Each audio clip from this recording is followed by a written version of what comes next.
Student কেমন আছো? I hope প্রত্যেকে শুধু ভালো নয় ভীষণ ভালো আছো। তো স্ক্রিনের উপর একটা কোশ্চেন দেখা যাচ্ছে, এই কোশ্চেনটা আমরা ধ্যান দিয়ে পড়বো, পড়ার পর অঙ্কটা আমরা বুঝবো, তারপর আনসার করবো। ওকে, কি বলেছে দেখো, পূর্বে প্রতি কেজি গমের দাম ছিল 24 টাকা, বেশ বুঝলাম। বর্তমানে প্রতি কেজি গমের দাম 27 টাকা, বেশ। খরচ একই রাখতে গমের ব্যবহার কত শতাংশ কমাতে হবে? দেখো, আগে গমের দাম কত ছিল? 24 টাকা পার কেজি, এটা তো আশা করি বোঝা গেছে বা বই বলে দিয়েছে। বর্তমানে এখন কত? 27 টাকা পার কেজি। আই হোপ এই জিনিসটা বোঝা গেছে। ওকে, বেশ, কোনো অসুবিধা নেই। এবার দেখো, গম কত ব্যবহার হতো সেটা কি জানি? জানি না।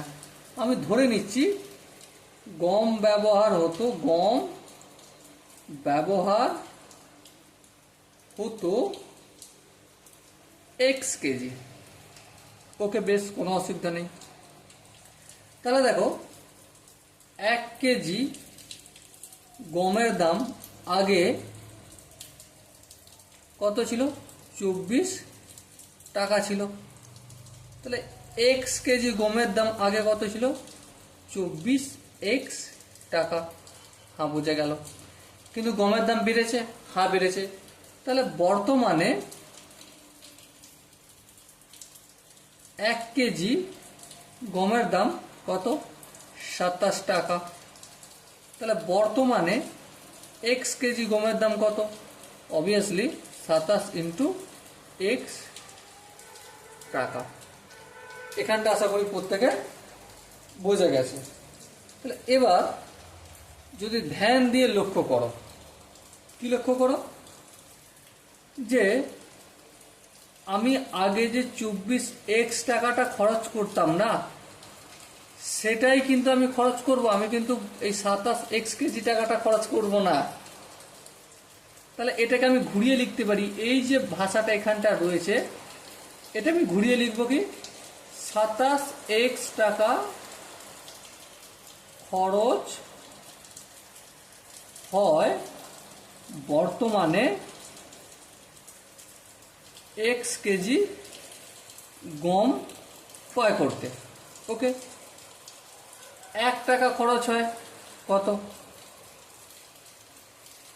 এক্স বাই 27 এক্স কেজি গম ক্রয় করতে।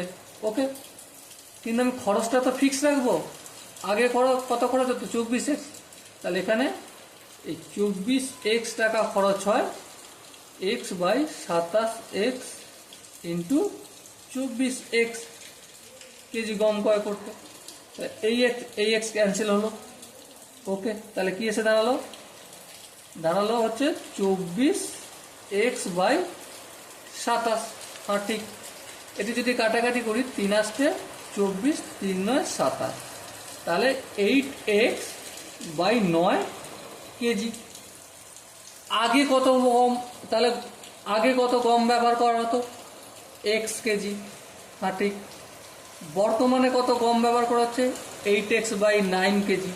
হ্যাঁ, তাহলে গম ব্যবহার হ্রাস কত পেল? গম ব্যবহার হ্রাস পেল কত?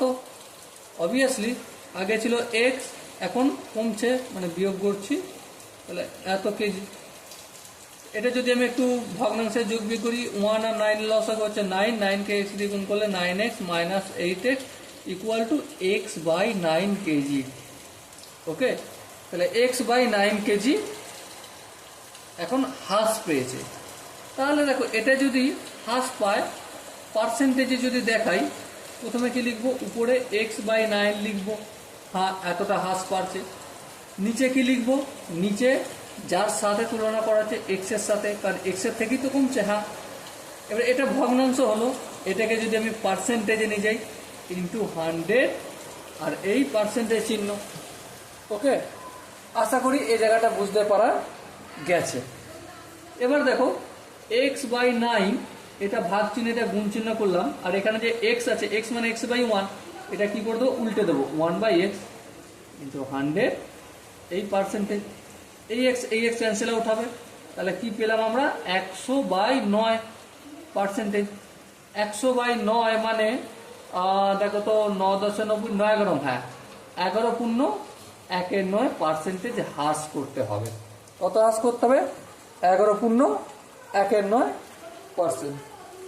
সময় ডিয়ার পারসন, এখানে দেখো যে অপশনগুলো রয়েছে, অপশন এ আছে 10.2, অপশন বি আছে 12.1, অপশন সি আছে 12.3 এবং অপশন ডি আছে 11.1। সেখানে কোনটা হবে? এটা 11.1/9 এর মানেই হচ্ছে 11.111 করে পার্সেন্টেজ চলতেই থাকবে। সো অপশন কোনটা ঠিক হবে? Option D is the right option. I hope প্রত্যেকের এই জায়গাটা বুঝে গেছে। যদি কারো কোনো জায়গায় ডাউট থাকে কমেন্টে জানিও, তার জন্য একটা ডেডিকেটেড ভিডিও নিয়ে আসবো। ওকে, চলো দেখা হচ্ছে নেক্সট সেশনে। ততক্ষণ পর্যন্ত ভালো থেকো, সুস্থ থেকো এবং জয় হিন্দ।